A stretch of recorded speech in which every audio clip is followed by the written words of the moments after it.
एक साधु वर्षा के जल में प्रेम और मस्ती से भरा चला जा रहा था कि साधु ने एक मिठाई की दुकान को देखा जहां एक कढ़ाई में गर्म दूध उबाला जा रहा था तो मौसम के हिसाब से दूसरे कढ़ाई में गर्म गर्म जलेबियां तैयार हो रही थी। साधु कुछ क्षणों के लिए वहां रुक गया। शायद भूख का एहसास हो रहा था या मौसम का असर था। साधु हलवाई की भट्टी को बड़े गौर से देखने लगा। साधु कुछ खाना चाहता था लेकिन साधु की जेब ही नहीं थी तो पैसे भला कहाँ से होते। साधु कुछ पल भट्टी से हाथ सेकने के बाद चला ही जाना चाहता था कि नेक दिल हलवाई से रहा न गया और एक प्याला गर्म दूध और कुछ जलेबियां साधु को दे दी। मंगल ने गर्मा गर्म जलेबी दूध के साथ खाई और फिर हाथों को ऊपर की ओर उठाकर हलवाई के लिए प्रार्थना की। फिर आगे चल दिया। साधु बाबा का पेट भर चुका था। दुनिया के दुखों से बेपरवाह नए जोश भरा वह गंदे पानी के छींटे उड़ाता जा रहा था। वह इस बात से बेखबर था कि एक युवा नवविवाहित जोड़ा भी उसके पीछे वर्षा के जल से बचता बचाता आ रहा है। एक बार इस मस्त साधु ने बारिश के गंदे पानी में जोर से लात मारी।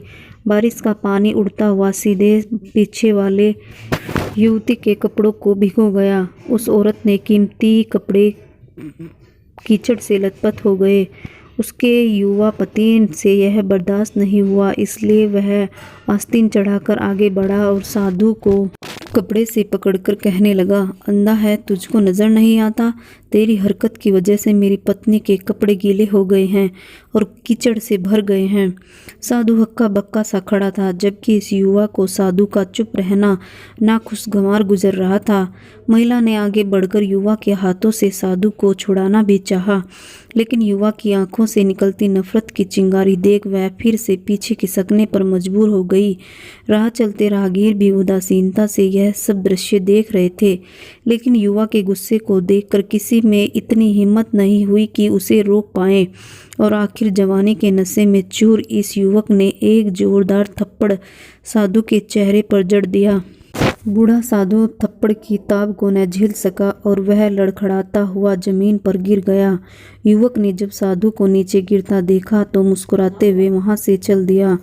बूढ़े साधु ने आकाश की ओर देखा और उसके होठों से निकला, वहाँ मेरे भगवान, कभी गर्म दूध जलेबियाँ और कभी गर्म थप्पड़, लेकिन जो तू चाहे मुझे वही पसंद है।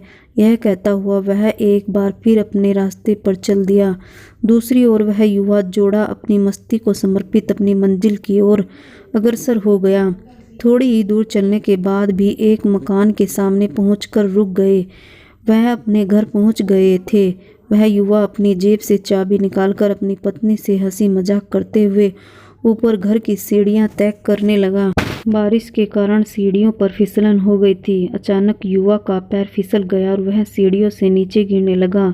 महिला ने जोर से शोर मचाकर लोगों का ध्यान अपने पति की ओर आकर्षित करने लगी, जिस वजह से काफ़ी लोग तुरंत सहायता के लिए युवा की ओर लपके, लेकिन देर हो चुकी थी। युवक का सिर फट गया था और कुछ ही देर में ज़्यादा खून बह जाने के कारण इस नौजवान युवक की मौत हो चुकी थी।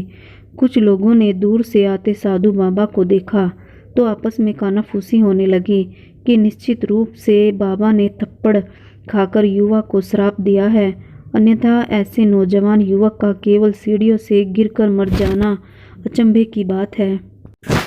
कुछ मनचले युवकों ने यह बात सुनकर साधु बाबा को घेर लिया। एक युवक कहने लगा कि आप कैसे भगवान के भक्त हैं जो केवल एक थप्पड़ के कारण युवा को श्राप दे बैठे।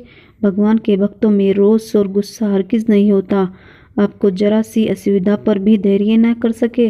साधु बाबा कहने लगे कि भगवान की कसम, मैंने इस युवा को श्राप नहीं दिया। अगर आपने श्राप नहीं दिया तो ऐसा नौजवान युवा सीढ़ियों से गिरकर कैसे मर गया? तब साधु बाबा ने दर्शकों से एक अनोखा सवाल किया कि आप में से कोई इस घटना का चश्मदीद गवाह मौजूद है? एक युवक ने आगे बढ़कर कहा, हाँ, मैं इस घटना का चश्मदीद गवाह हूँ। साधु ने अगला सवाल किया कि मेरे कदमों से जो कीचड़ उछला था, क्या उसने युवा के कपड़ों को दागी किया था? युवा बोला, नहीं, लेकिन महिला के कपड़े जरूर खराब हो गए थे। मंगल ने युवक की बातों को थामते हुए पूछा, फिर युवक ने मुझे क्यों मारा? युवा कहने लगा, क्योंकि वह युवा इस महिला का पति था और यह बर्दाश्त नहीं कर सका कि कोई उसकी पत्नी के कपड़ों को गंदा करे, इसलिए उस युवक ने आपको मारा। युवक की बात सुनकर साधु ने एक जोर का ठहाका लगाया और कहा, कहकर वह यहाँ से विदा हो गया। तो भगवान की कसम, मैंने शराब कभी किसी को नहीं दिया, लेकिन कोई है जो मुझसे प्रेम रखता है। अगर उसका यार सहन नहीं कर सका तो मेरे यार को कैसे बर्दाश्त होगा कि कोई मुझे मारे। और वह इतना शक्तिशाली है कि दुनिया का बड़े से बड़ा राजा भी उसकी लाठी से डरता है। उसे परमात्मा की लाठी दिखती नहीं और आवाज़ भी नहीं करती, लेकिन पड़ती है तो बहुत दर्द देती है। दोस्तों, हमारे कर्म ही हमें उसकी लाठी से बचाते हैं। बस कर्म अच्छे होने चाहिए। आपको हमारी यह कहानी कैसी लगी? पसंद आई तो लाइक, शेयर और सब्सक्राइब जरूर करें। नमस्कार।